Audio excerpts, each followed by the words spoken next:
Did you work on like the first Fantastic Four movie? I did.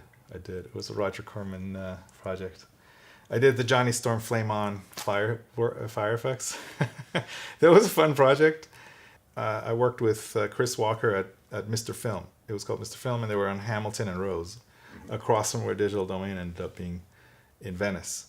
And it was basically a company of nine people. There was 9 of us, and we would, each person was managing their own project, and you had to do your own backups and modeling and texturing. And some projects we would collaborate on flying through Mars or different things, a lot of variety. But we did an IMAX film called The Journey Inside about the Pentium chip with stereo IMAX, and that's where I met Peter Anderson.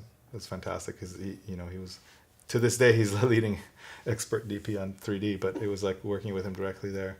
And then a lot of other projects that came through, but one of them was this Fantastic Four, and extremely low budget, but we had a ton of fun with it. It was Kinemation, Dynamation, wavefront tools we were using.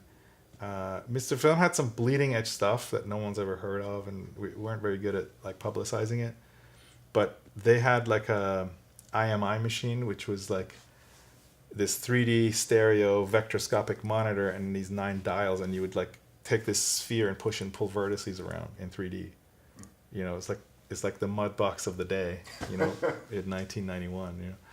And then they had a blue screen room with Flock of Birds mocap, and they would have a real character talking to like a dinosaur, and a camera with a pan and tilt encoder. So you'd have a virtual set on the monitor. You see a virtual set, a dragon talking to a real person, and you could pan and tilt. That's way really ahead of its bleeding time. edge stuff. Yeah, But wow. like no one heard about it. But it was like, no, we saw it. And one of the guys involved, Babak Beheshti, went on to build the facial mocap head rig for Avatar, working with Jim, and he built the mocap cameras for Giant and Weta, and to this day, his Standard Deviation is his company, and he's the guy people know. He did the active mocap suits for the apes that you can mocap outdoors in the jungle. But back then, he built a mocap glove. He just had these sensors in the fingers. It was like really crazy early days.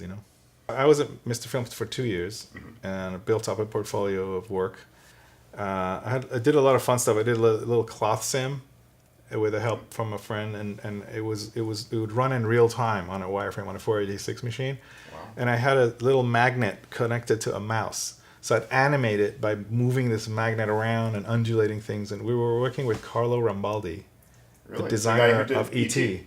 And he had this Astroneers or something. It was this film TV series he wanted to pitch, and so we were doing all these shots for him to make this TV series happen, and it it involved like these rivers in space and all these bubbles.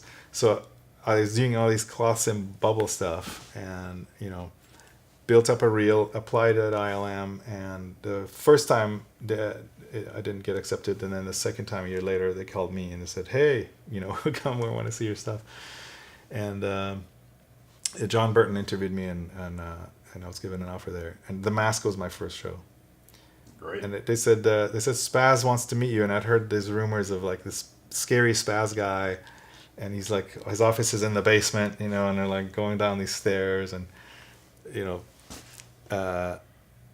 met him, and he's the nicest guy, really sweet guy, and he just looks like a scary Harley Davidson guy. With a cigar. But he was great to work with, yeah.